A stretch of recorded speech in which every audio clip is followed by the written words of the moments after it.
Hey everyone, Camille here, and in this video we're going to talk all about our nonfiction books.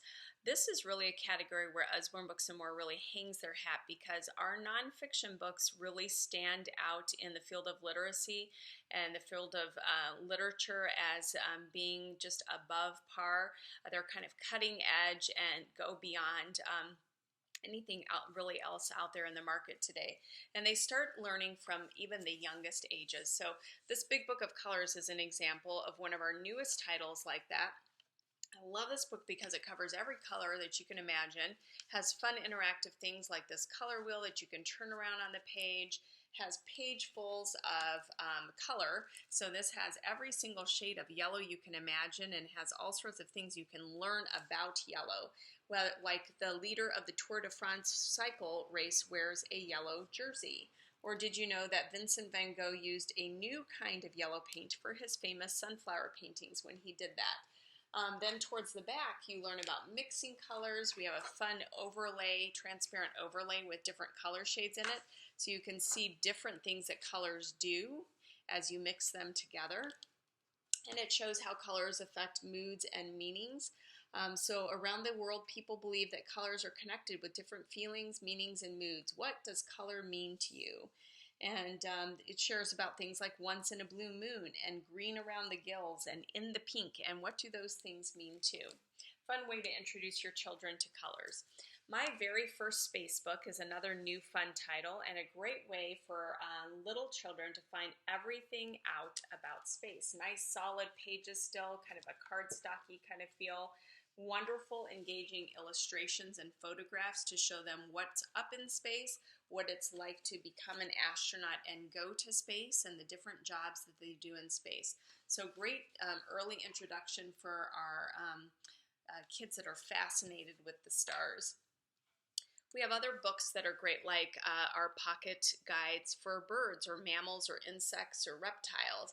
And I love that these have just tons of little factual information, tidbits for kids that just like to know all those different things. But it also tells interesting things like which animals are least and most endangered.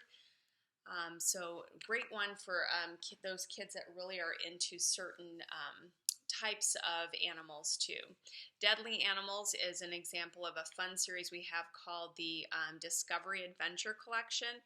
Love these books for our especially our boys that love nonfiction, but good for boys or girls. Anyone who likes to just read fun stories about animals or who like to who are into military. We have ones on warship and spies and special forces, but you can see some of the pages have almost like a graphic novel element to them where they tell true stories of those types of topics. So this one has Deadly Animals, of course, and you can learn all sorts of things about Kasagaki the killer in Japan, how this bear, what interaction these people had with this bear is told kind of in a story format. Internet linked, so lots more information online with those as well.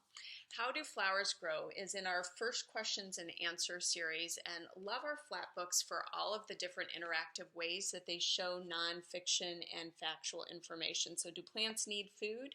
Yes, they make their own food right in their leaves using light from the sun. Or did you know how do insects help plants? And you lift that up to find that they take pollen from one flower to the next. And you can even can you follow the bee's trail? And you can follow it along from this page here onto the next one over here to find out where it goes. Where do poppy seeds grow? They grow inside seed pods that get bigger and bigger. So lots of fun ways to learn information in kind of a spot and find way too. So general knowledge, this is a Lift the Flap book that has tons and tons of facts about all sorts of things in the world around us. So things like science and living things, entertainment, history. So fun things like the water covers 71% of the earth, but only 1% of it is drinkable. I did not know that. And also fun things in the science lab. Or things in the entertainment world. Did you know karaoke means empty orchestra in Japanese? The Beatles are the best-selling band of all time.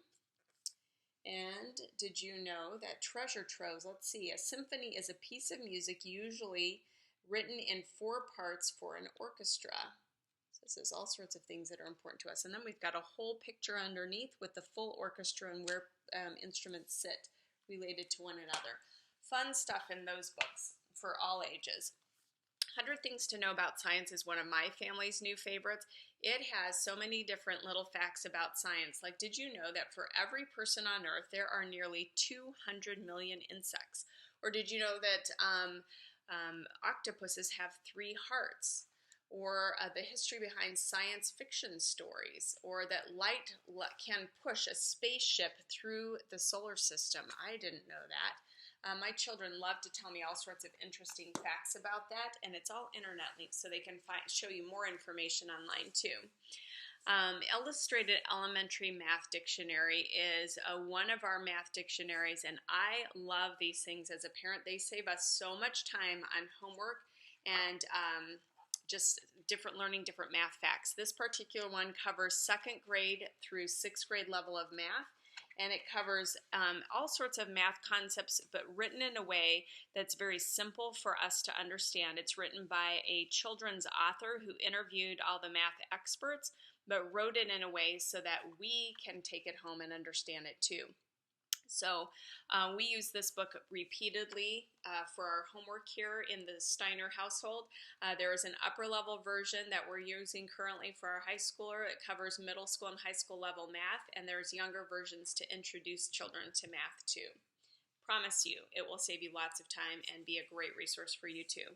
Gardening for Beginners, love this new book too because it takes all the different things that go into gardening, whether it's equipment, and how to plant things, and walks them through like real life examples of things that they can do at home to start being master gardeners.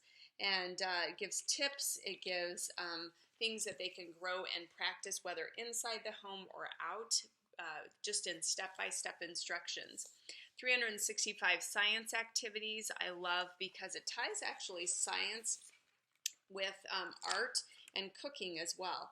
But there's 365 experiments, something fun to do for for every day of the year to keep your kids busy, whether that is talking about optical illusions and how that ties in with science, or how to fly kites, so you can tie in activities outdoors and indoors. It shows how plants grow, and kids can use just everyday things that they have around the house to do these things with the step-by-step instructions again.